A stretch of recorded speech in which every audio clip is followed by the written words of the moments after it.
শুভেন্দু অধিকারী। বিরোধী দলনেতা থেকে তিনি কি এবার মুখ্যমন্ত্রীর চেয়ে ঘরের ছেলেকে মুখ্যমন্ত্রী দেখতে চায় নন্দীগ্রাম? মেঘের কালো ছায়া রোদ এলো ঝলমলে, ভয়ের চুচু পালিয়ে গেছে বংশের রসাতলে। শিক্ষা আইন এবার পাবে ঊর্ধ্বগামী সিঁড়ি, বেকারত্ব থাকবে না আর বুঝবে দাদাগিরি। জয় মা কালী। চারিদিকে খুশির হাওয়া, আনন্দ সত্তা। পাল্টেছে এইবার এলো বিজেপি সরকার, পাল্টেছে এইবার এলো বিজেপি সরকার। পশ্চিমবঙ্গে প্রথমবার বিজেপির সরকার। পাল্টেছে এইবার এলো বিজেপি সরকার। শনিবার ব্রিগেডের শপথ। সবার মনে এখন প্রশ্ন, মুখ্যমন্ত্রী কে হবেন?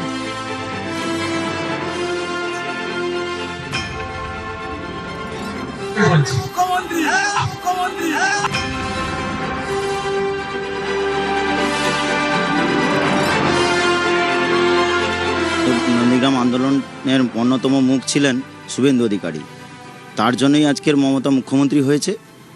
আর 21 সালে মুখ্যমন্ত্রী মমতা ব্যানার্জিকে হারিয়ে উনি বিরোধী দলনেতা হয়েছে। তো যদি কেউ মুখ্যমন্ত্রী পদপ্রার্থী বিজেপির থেকে হয়, সেটা হচ্ছে যে আমরা চাইব শুভেন্দু অধিকারীকে, কারণ উনি হচ্ছে মুখ্যমন্ত্রীর যোগ্যতম লোক।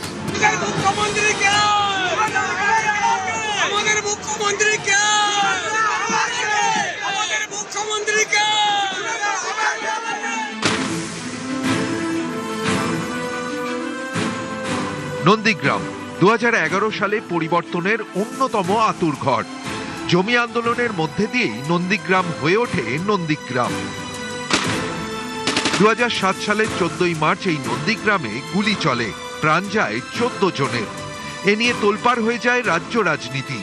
এর প্রতিঘাত গিয়ে পড়ে ভোটে। 2011 সালে পতন হয় বামফ্রন্ট সরকারের। নন্দীগ্রামের জমি আন্দোলনের অন্যতম কাণ্ডারি ছিলেন শুভেন্দু অধিকারী। 2016 থেকে নন্দীগ্রামের বিধায়ক শুভেন্দু অধিকারী 2021 সালে হারান মুখ্যমন্ত্রী মমতা বন্দ্যোপাধ্যায়কে।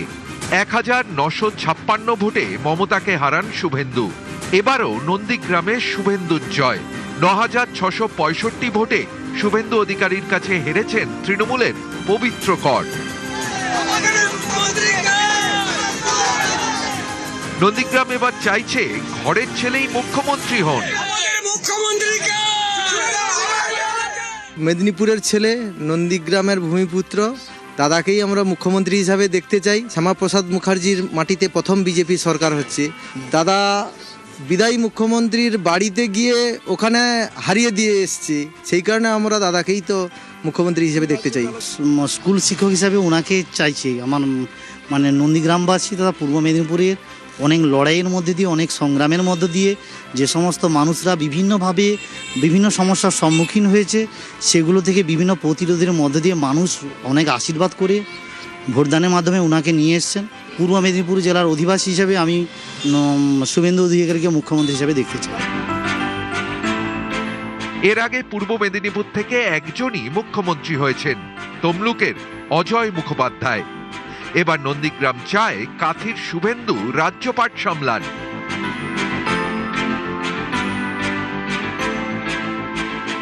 আমার পার্টির কেন্দ্রীয় নেতারা যেটা ঠিক করবেন সেটাই হবে। আমার মতামত দেওয়ার থাকলে তাদের কাছেই দেব। 10 দিনের মধ্যে যে কোনো একটা সিট ছাড়তে হবে। আমি বলি, আমি ভবানীপুর এবং নন্দীগ্রাম দুটোই বলছি, আমি আমার কর্তব্য থেকে কিন্তু সরে যাব। বলছি, বাকিটা আমার হাতে নয়। আমার কেন্দ্রীয় নেতারা যে সিদ্ধান্ত নেবে, আমি খুব ডিসিপ্লিন ছোটবেলা থেকে, সবটা একা সিদ্ধান্ত নেওয়া যায় না। দাবিটা উঠেছে নন্দীগ্রাম থেকেই।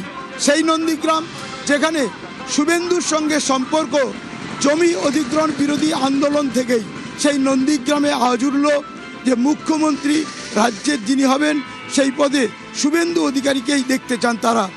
ক্যামেরায় রাজীবের সঙ্গে সুজিত ভৌমিক, নিউজ 18 বাংলা।